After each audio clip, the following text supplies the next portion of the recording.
Bismillahirrahmanirrahim. Assalamualaikum warahmatullahi wabarakatuh. Innal hamdalillah nahmaduhu wa nasta'inuhu wa nastaghfiruhu wa na'udzu billahi min shururi anfusina wa sayyiati a'malina man yahdihillahu fala mudilla lahu wa man yudlil fala hadiya lahu. Asyhadu an la ilaha illallah wahdahu la syarika lahu wa asyhadu anna Muhammadan 'abduhu wa rasuluhu salawatullahi wa salamuhu alaihi thumma amma ba'du. Jemaah sekalian, rahimani wa iyyakum jami'an walhamdulillah. Kembali dengan taufik daripada Allah Tabaraka wa Ta'ala dan segala puji bagi Allah Subhanahu wa Ta'ala, kita bisa kembali dalam keadaan sehat walafiat. Demikian juga berkesempatan menambah ketaatan di sisi Allah Tabaraka wa Ta'ala, dan juga walhamdulillah kita bisa berada di majlis ilmu, sehingga dengannya insyaAllah kita bisa terbantu untuk istiqamah dalam ketaatan kepada Allah Subhanahu wa Ta'ala. Dan para ulama menyebutkan salah satu hal yang mendukung seorang hamba untuk bisa istiqamah di jalan Allah Subhanahu wa Ta'ala adalah dia mendatangi majlis ilmu. Dia mendatangi majlis ilmu yang dimana dia bisa mendapatkan faedah dan juga kebaikan insyaAllah Tabaraka wa Ta'ala. Kita kembali pada kajian kitab Zadul Ma'ad fi Hadi Khairil Ibad yang ditulis oleh Al-Imam Ibnu Qayyim rahimahullahu ta'ala, dan masih pada bab as-salam, pada bab salam. Sedikit kita ulangi bahwa salam ini adalah hal yang sangat penting di dalam Islam. Karena itulah pada hadis yang sebelumnya telah kita sebutkan, ketika Rasulullah SAW beliau ditanya apakah di antara ajaran Islam yang terbaik, maka Rasulullah SAW beliau menyatakan adalah salam kepada orang yang engkau kenal ataupun tidak engkau kenal dari kalangan kaum muslimin. Beliau juga menyatakan di dalam hadis Abu Hurairah dan hadis-hadis yang lainnya tentang satu hak yang wajib ditunaikan seorang muslim kepada muslim yang lainnya adalah idza laqitahu fasallim alaihi, kalau engkau ketemu maka ucapkan salam. Beliau juga menyatakan yang lebih utama di antara dua muslim ketika bertemu adalah yang memulai dengan salam. Dalam hadis yang lain ada tambahan bahwa jikalau keduanya berjabat tangan, maka akan berjatuhanlah dosa daripada kedua hamba yang berjabat tangan tersebut dengan izin Allah Subhanahu wa Ta'ala.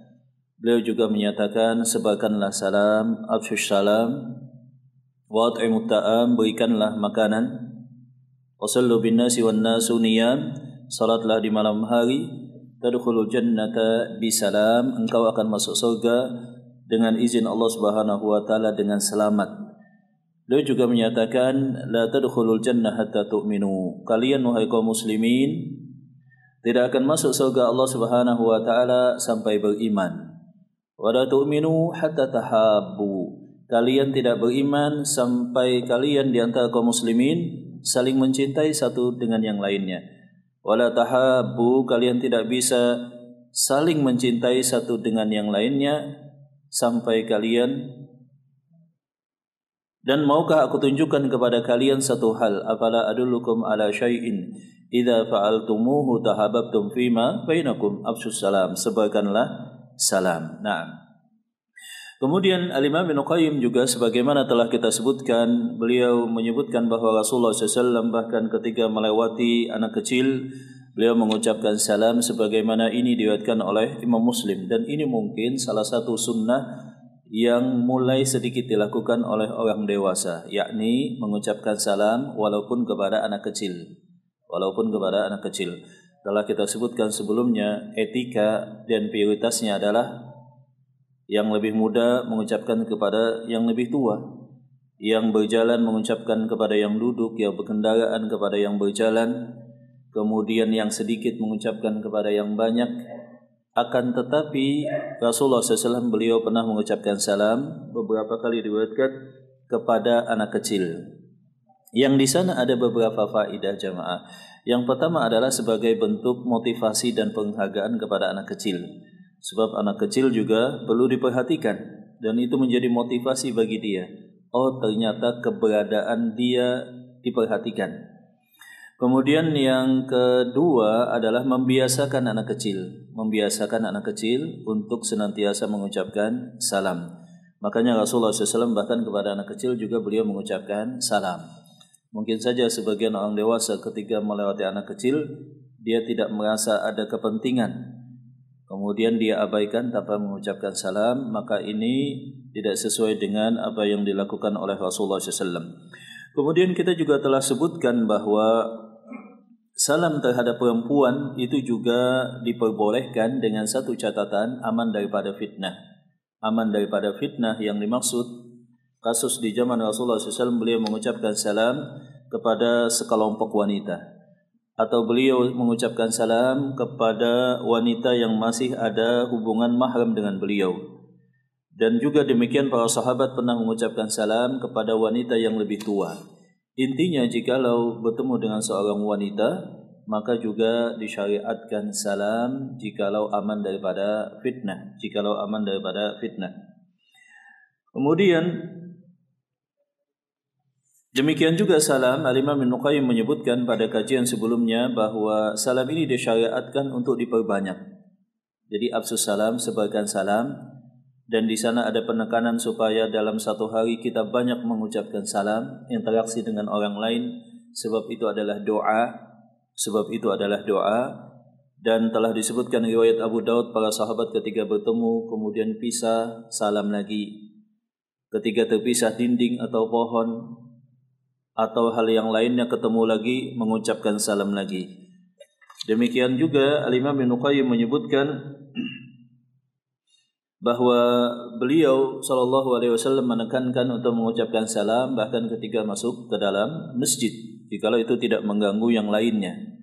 Maka dalam kasus seseorang yang jelek salatnya, ketika dia masuk ke dalam masjid, dia melakukan salat, kemudian mendatangi Rasulullah SAW mengucapkan salam, Rasulullah SAW menyatakan kepada dia, "Irji' fasalli fa innaka lam tusalli." Baliklah engkau, ulangi salatmu, sesungguhnya engkau belum salat. Demikian diulang 3 kali, sebab laki-laki tadi salatnya cepat. Salat lagi, kemudian datang ke hadapan Rasulullah SAW, baliklah, salat lagi 2 rakaat, engkau belum salat. Nah, di dalam hadis tersebut disebutkan laki-laki tadi masuk, kemudian salat dulu tahiyatul masjid, baru kemudian datang kepada Rasulullah SAW. Menunjukkan, kata para ulama, ada 3 salam ketika masuk ke dalam masjid. Yang pertama adalah salam kepada Rasulullah SAW. Maka kita mengucapkan biasanya Bismillah, wassalatu wassalamu ala Rasulillah, atau Allahumma salli ala Muhammad, Allahumma aftahli abwaba rahmatik. Salam yang kedua adalah tahiyatul masjid. Salam penghormatan kepada Allah Subhanahu wa taala sebagai Rabbul Bait, pemilik daripada masjid. Sebab masjid itu adalah milik Allah. Wa annal masajida lillahi fala tad'u ma'allahi ahada. Masjid itu adalah milik Allah. Maka ketika masuk masjid, kita mengucapkan salam penghormatan kepada tempat yang mulia tadi, yakni kepada Allah Subhanahu wa taala. Setelahnya baru kemudian mengucapkan salam kepada orang yang ada di dalam masjid. Nah, selanjutnya pasal selanjutnya di sini disebutkan, wa kana idza dakhala ala ahlihi bil laili sallama tasliman la yuqidun naima wa yusmi'u al yaqdhan. Adalah Rasulullah SAW ketika beliau datang di malam hari, beliau tetap mengucapkan salam yang diperkirakan salam beliau itu sedang dan tidak terlalu kencang sehingga tidak membangunkan orang yang sedang tertidur, dan beliau mengucapkan salam, jadi orang yang dimaksud mendengar dan orang yang sedang tertidur tidak terbangun. Faslun, beliau juga menekankan tentang tidak boleh adanya di dalam Islam adanya pembicaraan sebelum salam. Assalamu qabla al-kalam. Sebelum berbicara, ucapkan dulu salam. Ya, demikian juga ketika kita contohnya misalkan datang ke masjid, kemudian bertemu dengan saudara kita ucapkan salam. Kemudian juga bahkan setelah sholat kita baru ketemu, tidak masalah juga ngucapin salam. Yang dipermasalahkan oleh para ulama adalah kebiasaan salaman sesudah sholat, dan itu hal yang berbeda. Wa fi lafdhin akhar la tad'u ahadan ila ta'ami hatta yusallim. Ya, janganlah kalian mengajak orang lain untuk ke satu makanan hidangan sampai dia mengucapkan salam. Rasulullah SAW juga beliau menyatakan assalamu qabla su'ali faman badakum bi su'ali qabla salami fala tujibu. Daripada Ibnu Umar, sesungguhnya salam didahulukan sebelum pertanyaan. Jadi ketika Rasulullah SAW beliau memberikan pencerahan atau ilmu atau nasihat, kemudian ada yang bertanya, beliau tidak menjawab sampai dimulai dengan salam. Barang siapa yang memulai dengan pertanyaan sebelum salam, maka janganlah kalian jawab, kata Rasulullah SAW. Beliau juga menekankan la ya'dhan liman lam yabda' bis salam. Beliau tidak mengizinkan seseorang masuk ke rumahnya kecuali mengucapkan salam. Maka ketika masuk ke rumah tentu saja ada etika bagi seorang muslim ketika bertamu. Ya, ada 3 waktu yang itu dihindari, ya seperti itu. Ketika misalkan ketika di subuh hari, kemudian ketika siang hari saat istirahat, atau ketika di malam hari sesudah Isya, itu saat seseorang misalkan sibuk atau istirahat atau ada hal-hal yang lain di rumahnya, dan itu menunjukkan tentang pentingnya janjian ya sebelum datang ke rumah, tentu saja etikanya. Kalau zaman dulu kan mungkin ketika bertamu ya tidak bisa janjian kecuali secara lisan. Saat ini kita bisa memberikan informasi dan konfirmasi sebelumnya. Maka setelah itu datang, kemudian mengetuk pintu dan mengucapkan salam sebanyak 3 kali. Sebagaimana yang diriwayatkan oleh Al-Imam Tirmidzi daripada Qaladah bin Hanbal anna Safwan bin Umayyah ba'athahu bilabanin. Ya, suatu saat Qaladah bin Hanbal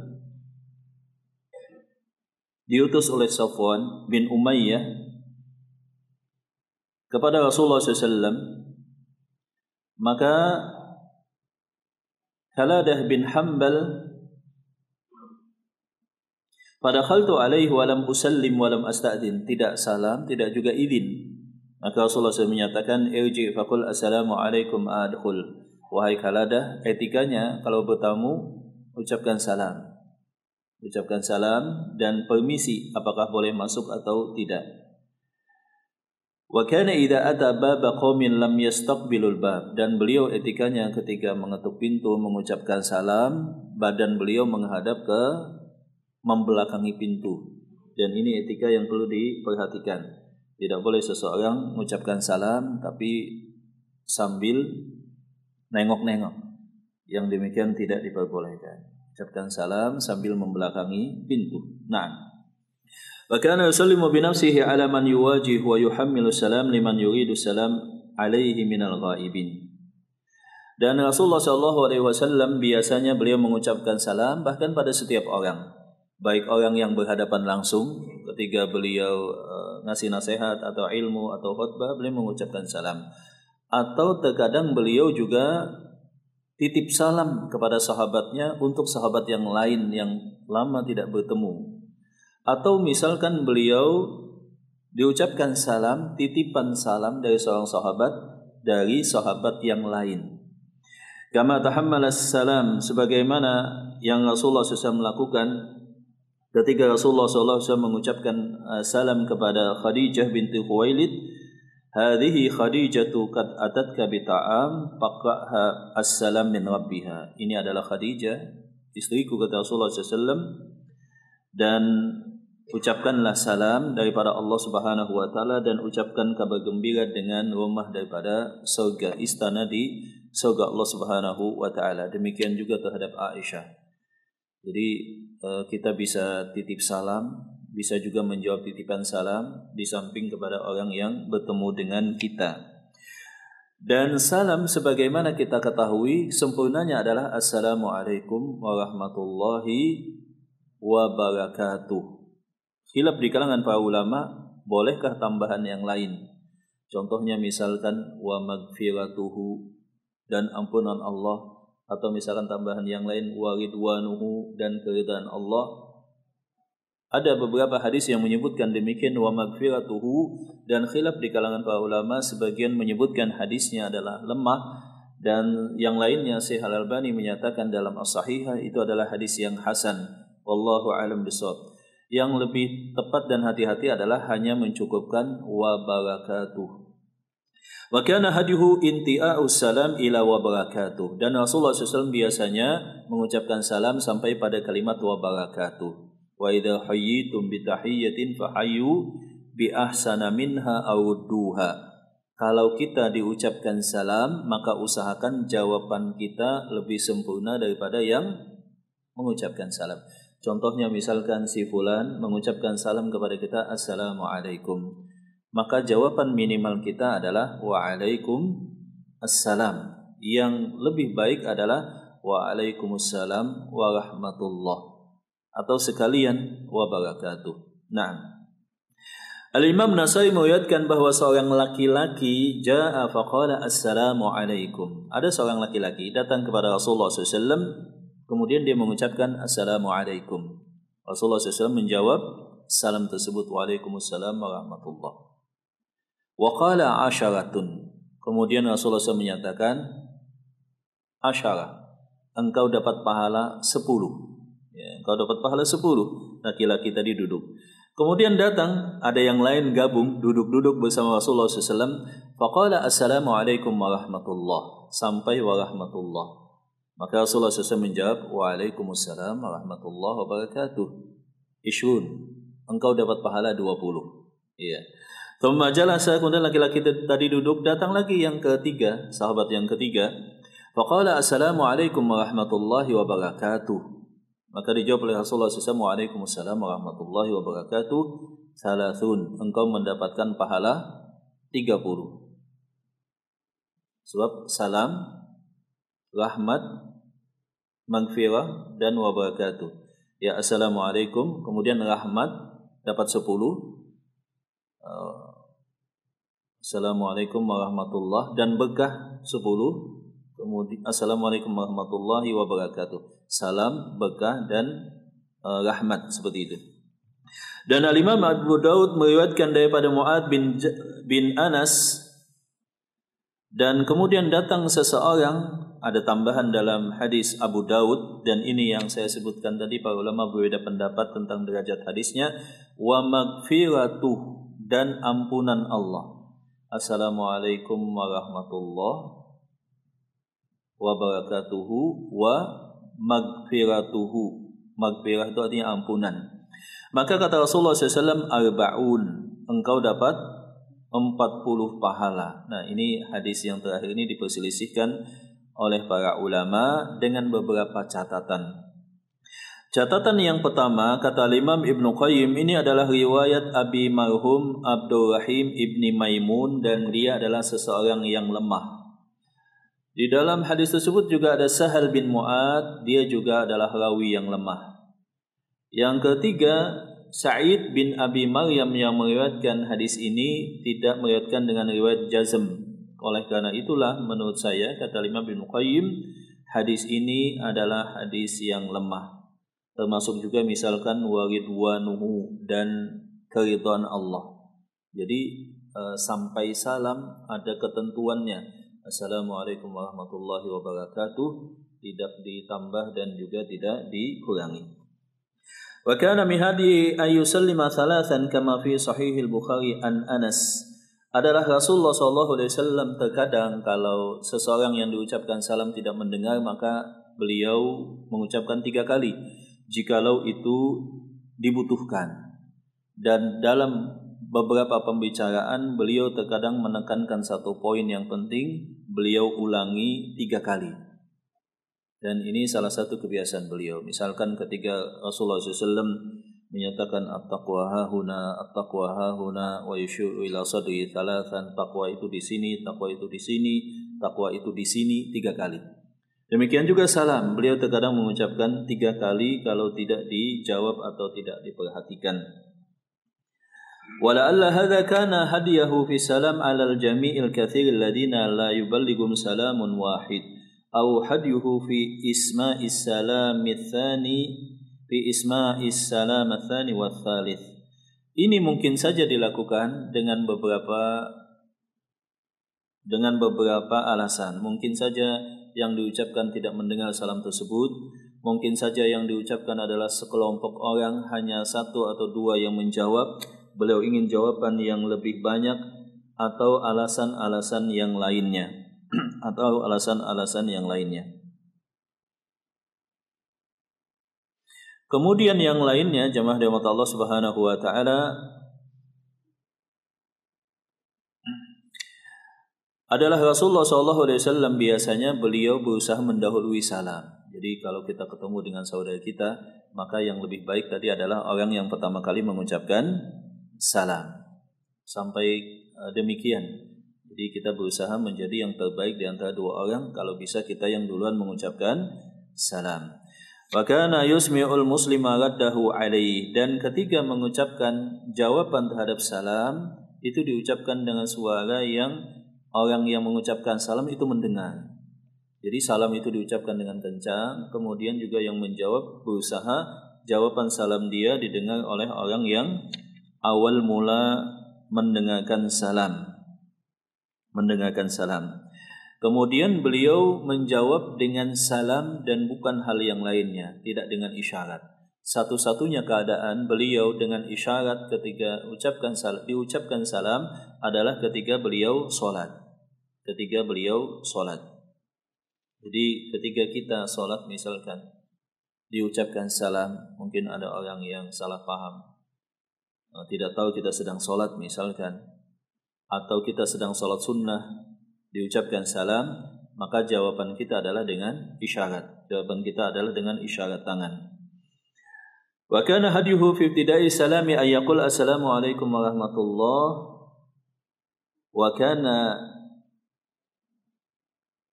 yukrihu ay yaqula al-mubtadi'u alaikas salam. Dan ketika menjawab salam, maka dengan tambahan di depannya waw, wa alaikas salam, wa alaikumus salam. Tidak langsung alaikumus salam. Sebagaimana diriwayatkan bahwa Abu Jura al-Hujaimi berkata, aku mendatangi Rasulullah SAW, kemudian mengucapkan alaikas salamu ya Rasulullah. Alaikas salam. Maka ditegur oleh Rasulullah SAW, tidak boleh orang yang memulai salam wa alaikas salam, harusnya adalah assalamu alaika atau assalamu alaikum. Yang wa alaikumussalam itu adalah pihak yang menjawab, pihak yang kedua. La taqul alaikas salam fa inna alaikas salam tahiyatul mauta. Jangan engkau memulai dengan alaikas salam, itu adalah salam kepada orang yang telah meninggal, Maka orang meninggal pun juga diucapkan salam, uniknya dalam Islam. Masya Allah. Kita ketika melewati kuburan atau pemakaman, itu kan disunahkan mengucapkan salam. Assalam. Assalamualaikum ahla diyaril muslimin antum sabiquna wa nahnu lahiquna insyaallah. As'alullah lana wa lakumul afiyah. Ya, seperti itu. Ada beberapa ruas jalan yang memang ada kuburannya. Di mana saja Pak ya? Kalau di Balikpapan? Oh, beda. Jadi kalau lewat kita ucapkan salam dulu. Makanya Syekh Al-Albani rahimahullah, beliau salah satu wasiat beliau kalau bisa dimakamkan di pemakaman fulan. Kebetulan itu adalah di pinggir jalan. Sebab beliau ingin banyak yang mengucapkan salam. Jadi luar biasa kan, kita pengen walaupun kita meninggal tetap diucapkan salam. Kadang-kadang kita lupa Pak ya, apalagi sedang lewat. Ingat nggak Pak biasanya? Ya, sama seperti di mana lagi ya kuburan itu? Persis pinggir jalan, kayak di Telindung saya lihat, ya kan? Nah itu sunnahnya adalah sambil berkendaraan, pas lewat kita mengucapkan salam.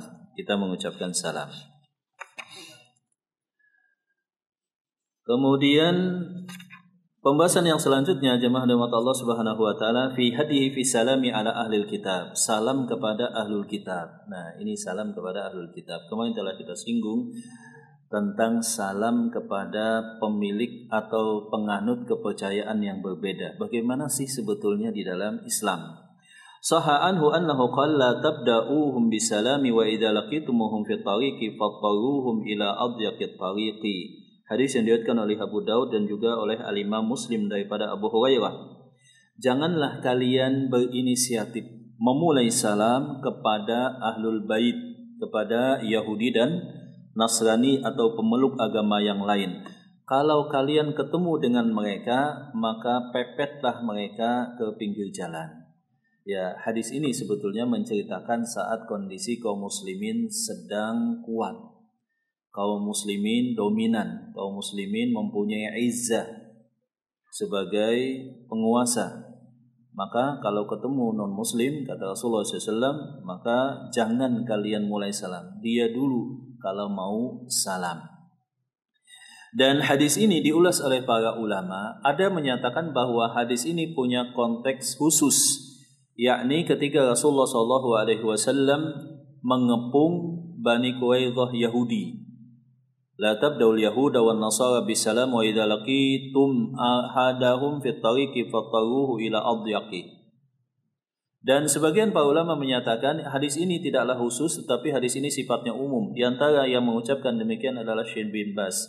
Syekh bin Baz menyatakan tidak boleh bagi seorang muslim untuk memulai salam. Di sini tentu saja ada beberapa keadaan yang berbeda. Keadaan yang pertama adalah ketika ketemu di jalan. Jangan kita yang mulai salam. Ya, kalau dia salam, ya kita boleh untuk menjawab waalaikum atau waalaikumsalam. Stop sampai di situ. Jadi boleh bagi kita ketika diucapkan salam oleh non muslim, kita mengucapkan jawabannya waalaikum.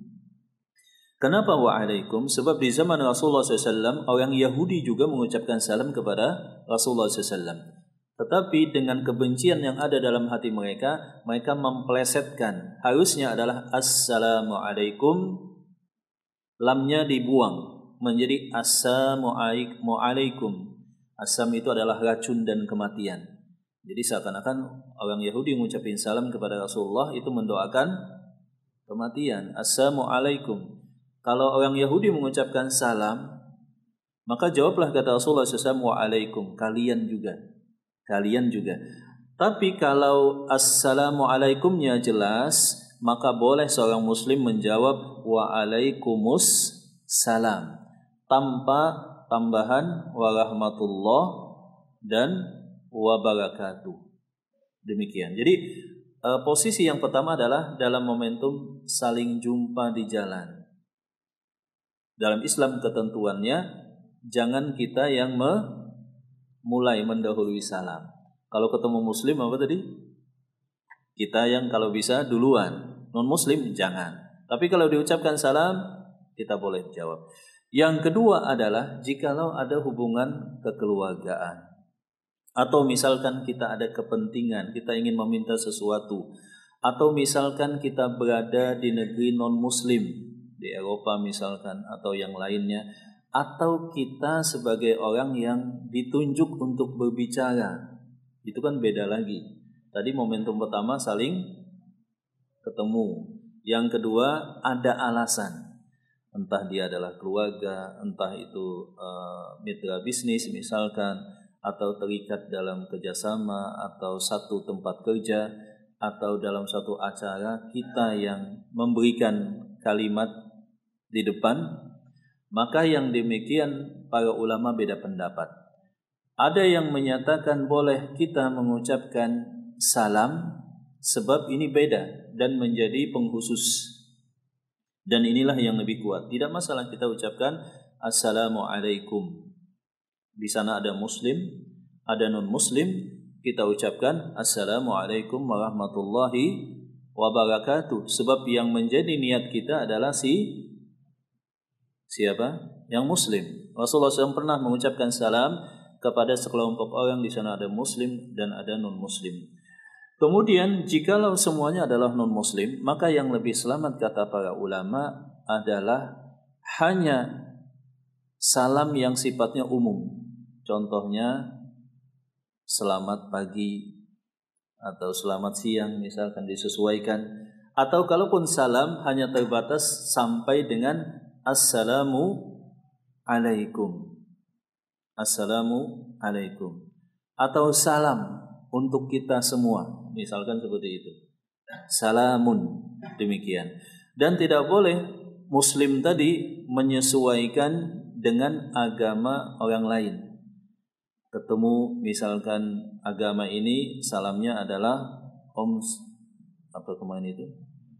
Diwastu. Ketemu yang ini lagi nama budaya. Ketemu ini lagi salam sejahtera. Ketemu ini lagi beda lagi.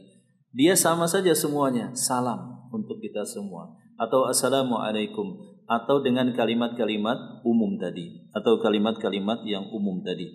Dan inilah pendapat yang dijelaskan oleh Al-Imam Ibnu Qayyim. Tidak memulai inisiatif salam, kemudian jikalau ada alasan maka diucapkan salam yang lebih umum, atau ketiga tidak yang umum maka cukup hanya assalamualaikum, dan non muslim yang mengucapkan salam tetap kita jawab dengan waalaikum atau waalaikumussalam. Naam.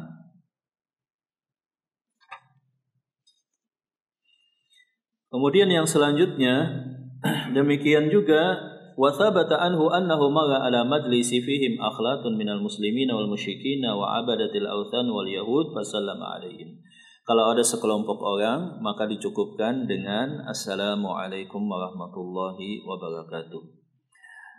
Bisa juga ditambah dengan salam untuk kita semua, misalkan demikian. Wa sahha anhu annahu kataba ila Hiraqla wa ghayrihi bisalami ala man ittabi'al huda. Dan ketiga mengucapkan salam kepada orang lain, Rasulullah SAW pernah menyebutkan dengan kalimat yang berbeda ketika dia non-muslim. Assalamu ala man ittaba'al huda. Salam bagi yang mengikuti hidayah. Salam bagi yang mengikuti hidayah. Waslun wa yudhkaru annahu qal yuji'u anil jama'ati idza maru ayusallim ahaduhum. Demikian juga di sini beliau menjelaskan ketika sekelompok orang bertemu cukup salah satunya. Demikian juga ketika menjawab cukup salah satunya. Cukup salah satunya. Sebagaimana yang diriwayatkan di sini, yuzi'u anil jama'ati idza maru ayusallima ahaduhum. Yang mengucapkan salam cukup satu, yang menjawab juga cukup satu, dan itu minimal supaya lepas daripada kewajiban. Kemudian bagaimana jikalau kita dititipkan salam?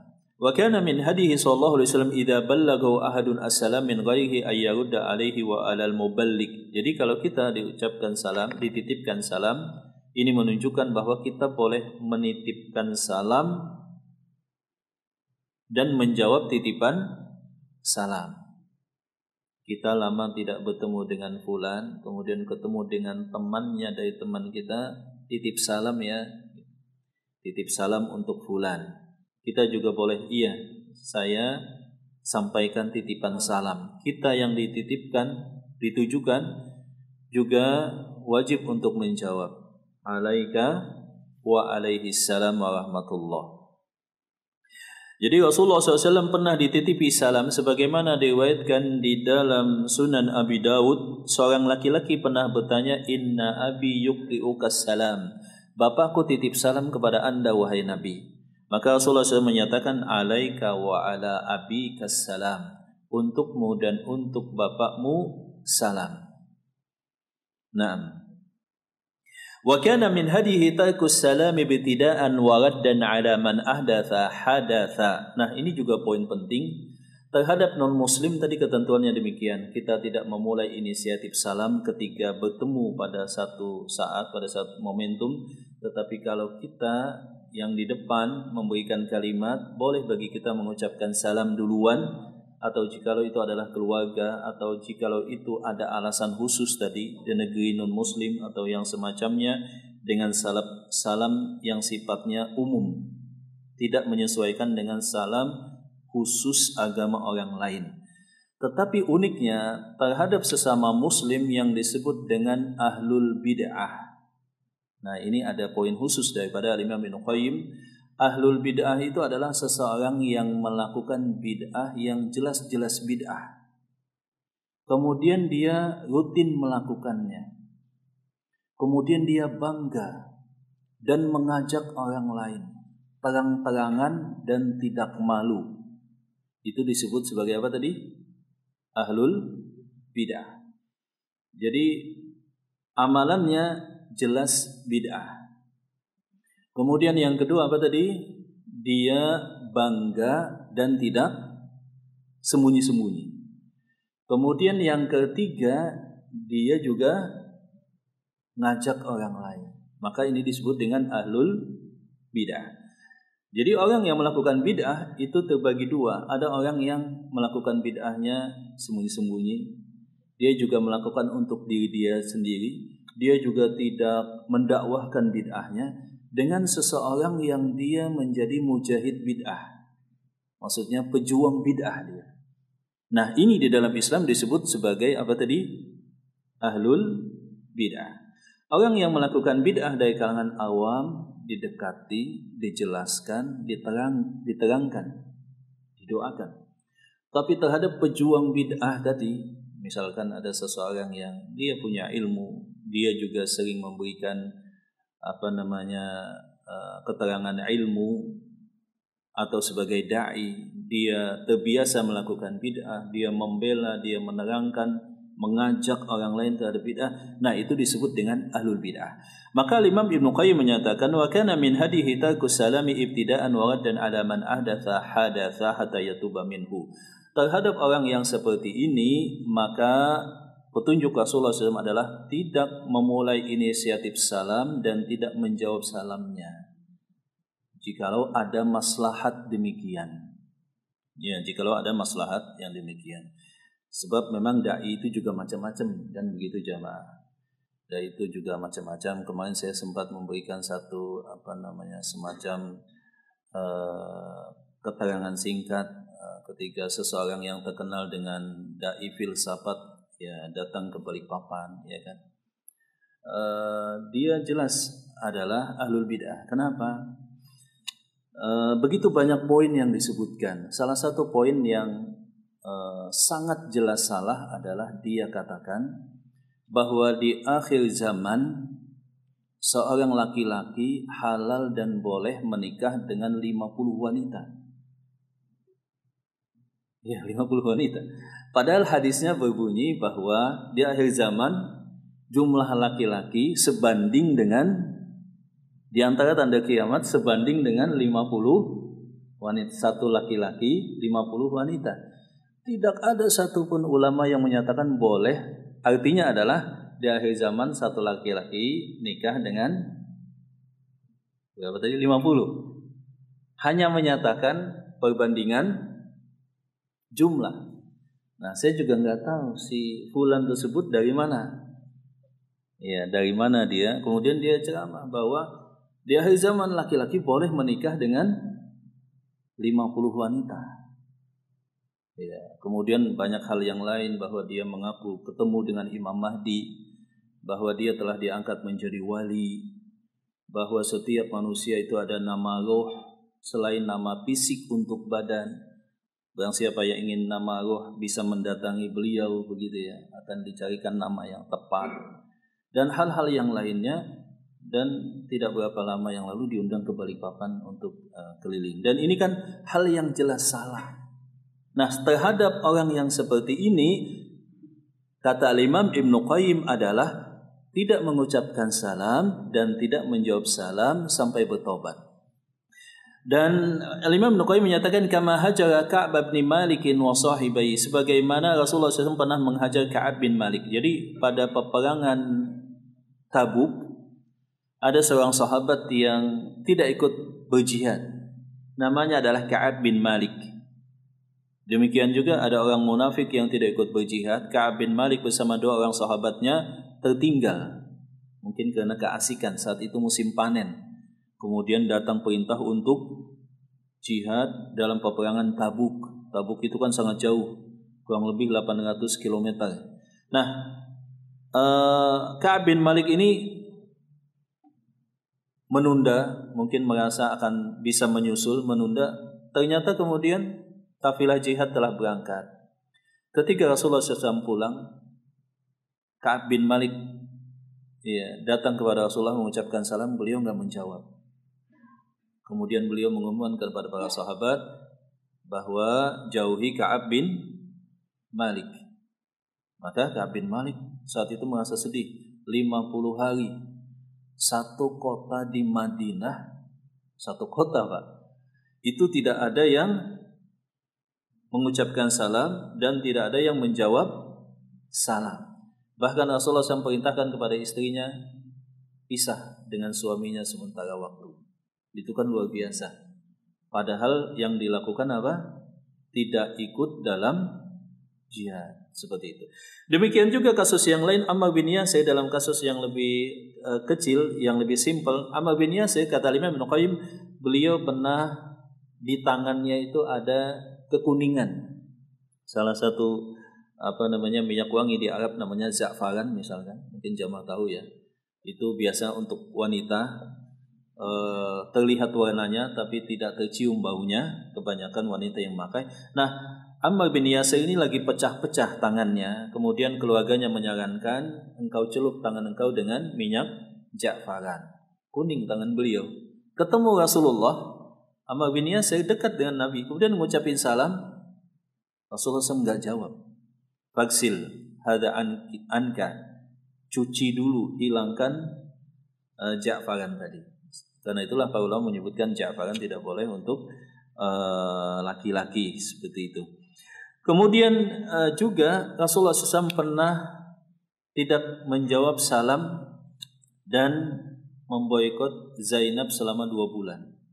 Ya, ketika Zainab terjadi perselisihan dengan kecemburuan terhadap Safiyah, istri Rasulullah SAW yang berasal daripada Yahudi, Safiyah bin Huyai, sehingga Zainab menyatakan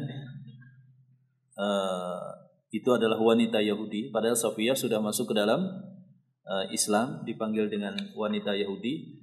Maka apa yang dilakukan oleh Rasulullah? Rasulullah tidak ngomong kepada Zainab selama berapa?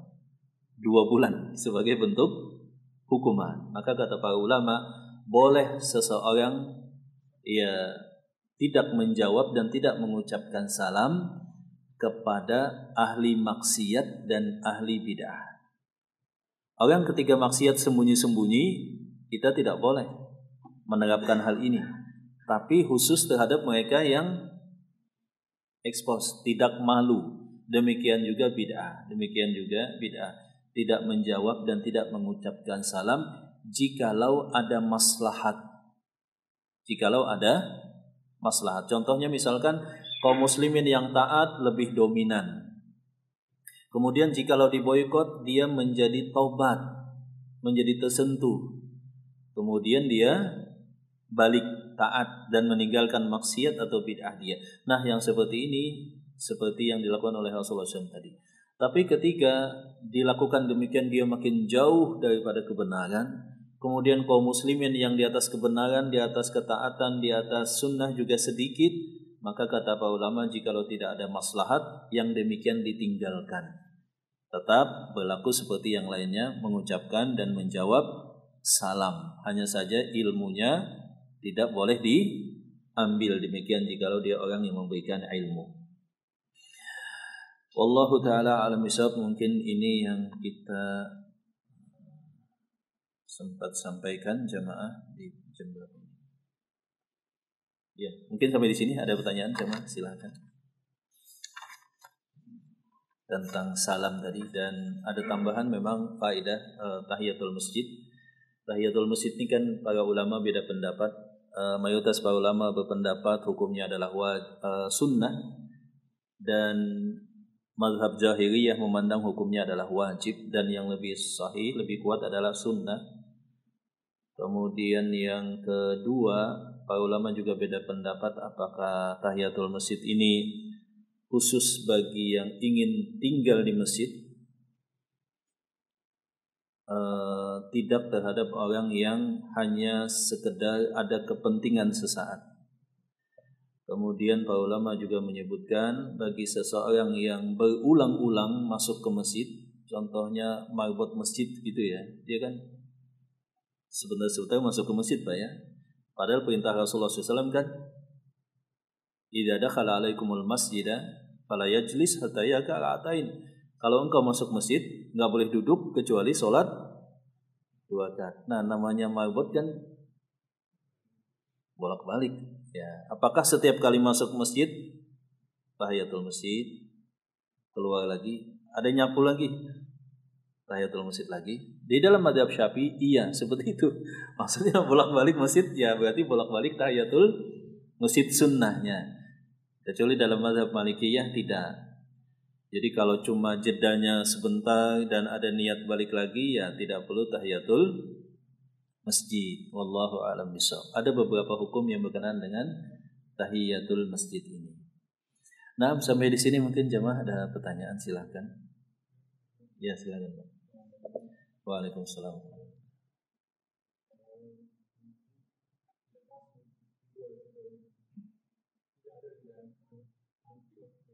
Oh ya.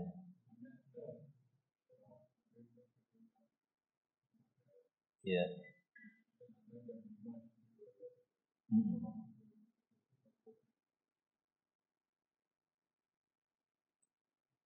Kita di luar sana.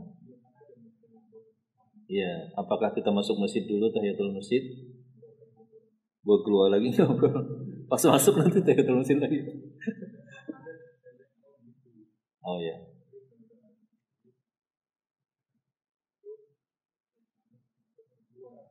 Oh iya, iya tidak ditekankan. Jadi masuk ke masjid itu ditekankan ketika sudah masuk dan diam di masjid. Al-mukthu fil masjid.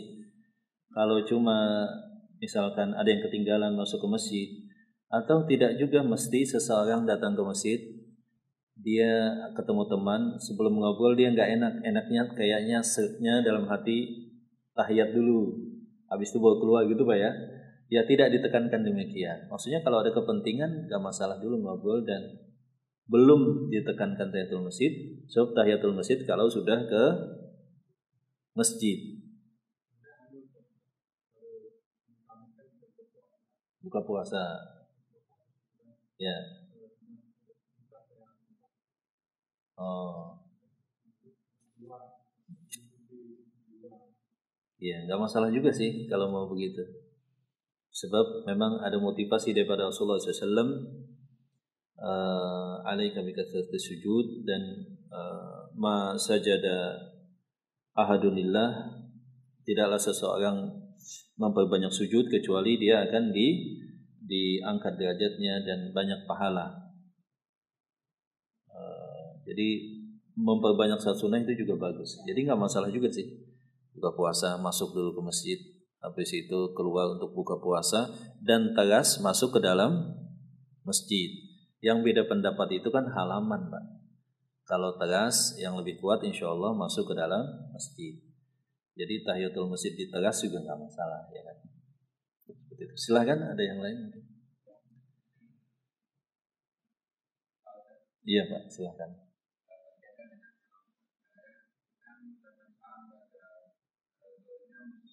Muslim.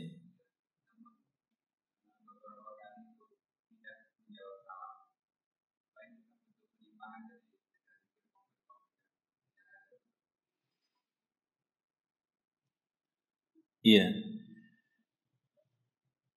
Sebagaimana kita ketahui tadi bahwa yang tidak diucapkan salam walaupun muslim adalah kalau dia masuk kategori ahli maksiat atau ahli bid'ah. Dia bangga dengan bid'ah dan maksiatnya, bahkan ngajak-ngajak orang lain. Nah, itu kita tidak mengucapkan salam atau tidak menjawab salam kalau itu berpengaruh terhadap dia. Maksudnya ada efek positif.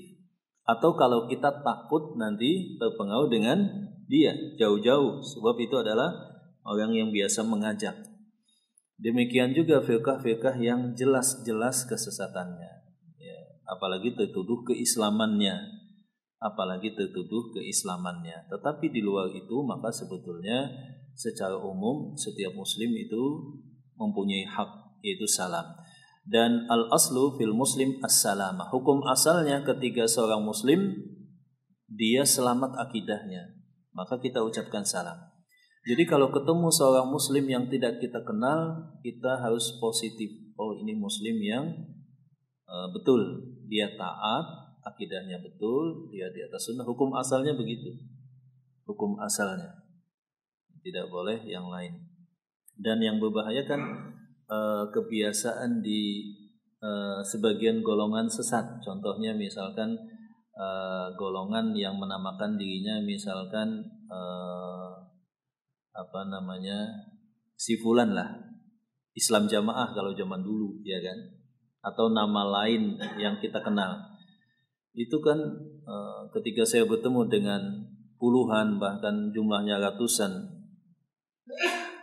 mereka menceritakan ketika sudah tidak di jamaah tersebut, Masya Allah, keluarga diputus, suami menceraikan istrinya, istri tidak mengakui lagi suaminya, bapak dan ibu juga demikian, ahli warisan juga sudah tidak ada lagi, seperti itu. Nah itu jelas yang demikian adalah kelompok-kelompok yang sifatnya bid'ah, sebab dia mengada-adakan sesuatu yang tidak ada dalilnya, dan mereka mendakwahkan yang demikian. Jadi kalau kita apalagi takut, jadi ada masalah, dia adalah betul ahlu bid'ah, terang-terangan, kemudian bangga, tidak malu-malu mengajak.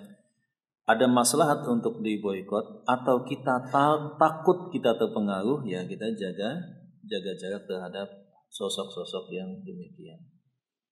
Seperti itu. Tapi hukum asalnya kalau kita tidak kenal, maka setiap muslim adalah orang yang selamat akidahnya, selamat amalannya, dan wajib atas kita untuk menjawab salam atau sunnah untuk mengucapkan salam. Seperti itu. Silakan, ada yang lain?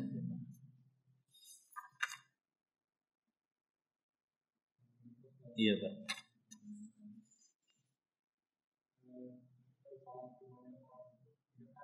Tiga kali, Pak.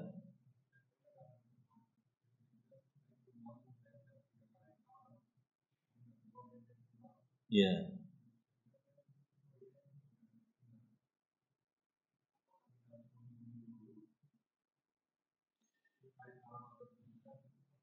Iya. Memang ada hadisnya, Rasulullah SAW menyatakan ucapkan salam 3 kali, kalau tidak dijawab maka pulang. Ya, itu ada perintah daripada Rasulullah SAW. Jadi kita ucapkan salamnya mungkin yang kencang juga begitu Pak ya. Atau sambil ditelepon, saat sekarang kan ada kemudahan ditelepon. Beda juga salam antara janjian dengan yang belum janjian. Kalau belum janjian ya 3 kali pulang. Tapi kalau sudah janjian, ya itu kan beda lagi. Bisa jadi dia di dalam toilet atau yang lainnya, kita ingatkan.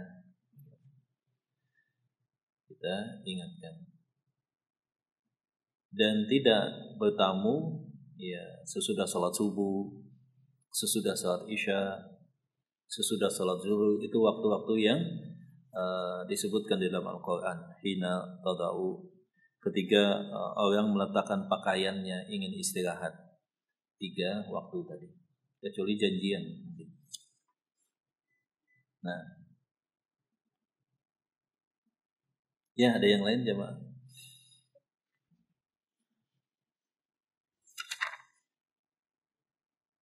Tentang salam ini, tentang salam ya.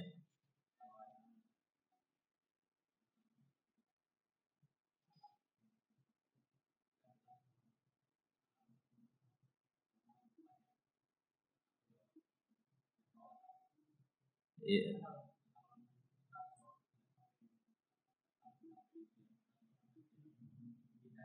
Ya, kita lagi sekumpulan, kemudian kita bilang ada titipan salam dari fulan untuk teman-teman. Ya, sekumpulan tadi berarti itu yang dimaksud. Salah satunya menjawab alaika waalaikumsalam, atau sebagian atau semuanya. Dan termasuk hal yang dipertanyakan adalah salam lewat media sosial atau lewat komunikasi, WA misalkan, atau yang semacamnya. Apakah lebih utama Assalamualaikum, apakah Bismillah? Ya, sebagian menyatakan Bismillah itu lebih tepat, baru kemudian mengucapkan apa maksud dia komunikasi. Sebagian menyatakan Assalamualaikum. Ya. Dan Ada juga yang mempertanyakan bagaimana dengan doa di apa namanya, di handphone, di WA misalkan. Misalkan ada kabar bahwa teman kita, tetangga kita meninggal, maka itu kan sampai ke bawah banyak yang kopas, innalillah wa inna ilaihi raji'un. Yang tepat sebetulnya doa itu diucapkan, Allahumma arhamhu, ya Allah rahmatilah dia, bukan di kopas, begitu Pak ya, copy paste biasanya kan. Nah, maka tidak masalah seseorang tidak pakai tulisan tapi dia menjawabnya dengan lisan ketika sifatnya doa tadi. Saya pun kadang-kadang ada yang ngasih tahu fulan meninggal, ya kita ucapkan innalillahi wa inna ilaihi rajiun, Allahumma fir lahu warhamhu, dan kalimat-kalimat doa yang lainnya. Walaupun kita tidak menulisnya, yang lebih bagus kan ditulis kemudian lisan mengucapkan. Yang tidak tepat nulis tapi lisannya nggak pernah ngomong, hanya merasa nggak enak, habis itu tulis kopas. Jadi ini perlu diperhatikan. Sebagian orang kan hanya copy paste saja, kemudian lisannya tidak mengucapkan doa. Yang lebih tepat adalah doa dengan lisan, juga tulisan, atau dengan lisan saja, tidak dengan tulisan tidak masalah. Yang masalah adalah hanya tulisan, tapi tidak dengan lisan kalau sifatnya doa. Kalau sifatnya doa, maka tidak masalah. Kadang-kadang saya dipertanyakan, Ustaz kok nggak ikutan mengucapkan di grup gitu ya? Kok nggak ikutan mengucapkan innalillahi wa inna ilaihi rajiun? Ya, anggota grupnya ratusan. Kalau semuanya ngucapin penuh juga, cukup ya kita ucapkan dengan lisan. Cukup kita ucapkan dengan lisan kemudian doa. Baik, ada yang lain silakan ya. Iya Pak. Ya.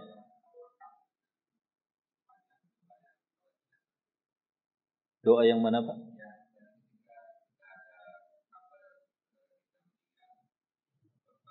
Ya.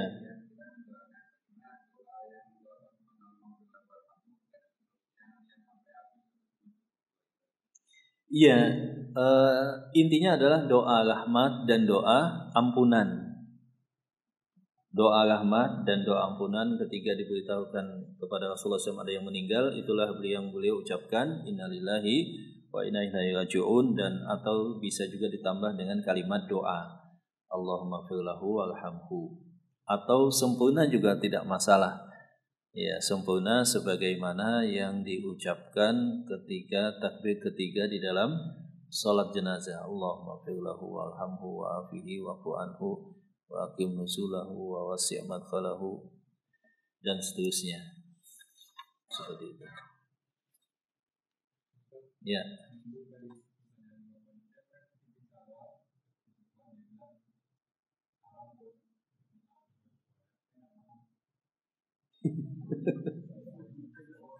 Iya betul. Iya. Iya, kalau repot nggak masalah, pilihan intinya. Salam untuk satu kampung, oh nggak bisa, satu kampung kebanyakan. Iya. Ucapkan salam. Nah, seperti itu. Iya, jadi ada lagi Pak? Iya Pak.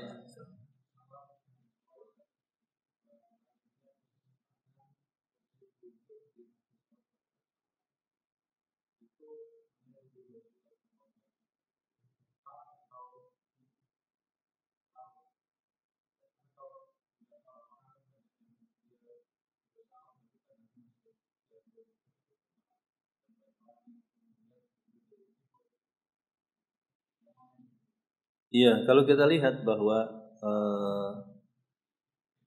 wallahu a'lam tidak ada detail yang spesifik menyebut demikian.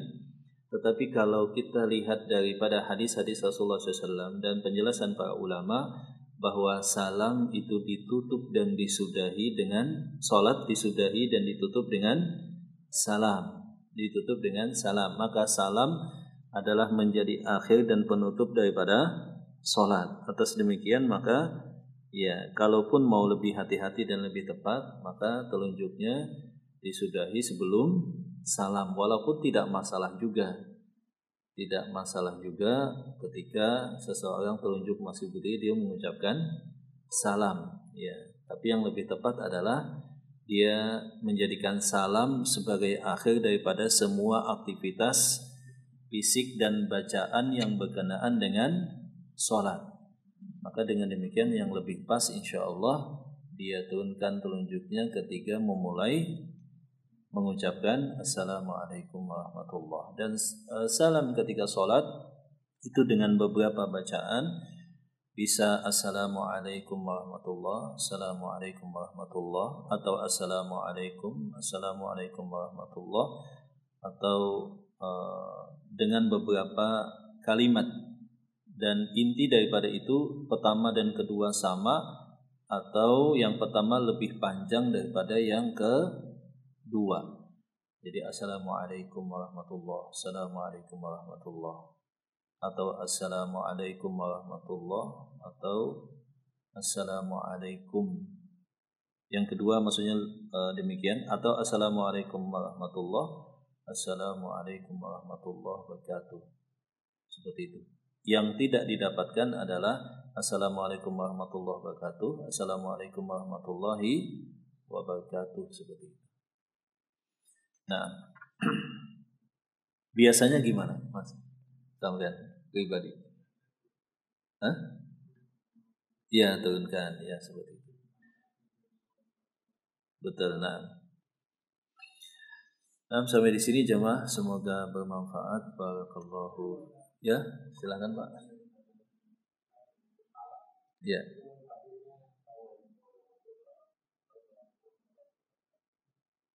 Yang mana Pak? Oh, untuk salam sholat itu ada beberapa. Ya.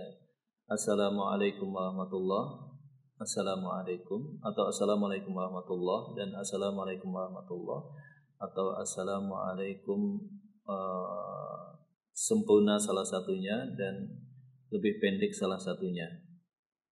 Seperti itu. Kalau kita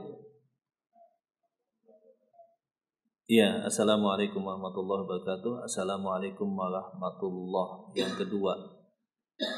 Jadi yang pertama Assalamualaikum warahmatullah, Assalamualaikum, atau Assalamualaikum warahmatullah, atau Assalamualaikum warahmatullah, dan Assalamualaikum warahmatullahi wabarakatuh, Assalamualaikum warahmatullah. Dua-duanya lengkap itu dijelaskan oleh para ulama, hadisnya lemah. Sebagian menyebutkan demikian. Salah satunya yang kedua lebih pendek daripada yang pertama. Yang dua-duanya sama itu hanyalah diriwayatkan Assalamualaikum warahmatullah, Assalamualaikum warahmatullah, itu sama. Atau yang kedua Assalamualaikum warahmatullah, Assalamualaikum, atau Assalamualaikum warahmatullahi wabarakatuh, Assalamualaikum warahmatullah, stop gitu. Ada 3. Ya, sebagian menyebutkan itu tidak ada dalilnya atau hadisnya lemah gitu Pak. Assalamualaikum warahmatullahi, Assalamualaikum warahmatullahi, betul Pak, sahih. Yang tidak sahih tadi Assalamualaikum warahmatullahi wabarakatuh, Assalamualaikum warahmatullahi wabarakatuh. Kalau dua-duanya sama hanya Assalamualaikum warahmatullahi, Assalamualaikum warahmatullahi. Ini kalau kita lihat praktek Nabi gitu maksudnya. Tetapi ini tidak terlalu masalah gitu ya. Sampai di sini jemaah, semoga bermanfaat. Jazakumullah, terima kasih atas perhatiannya. Alhamdulillahirabbil alamin. Assalamualaikum warahmatullahi wabarakatuh.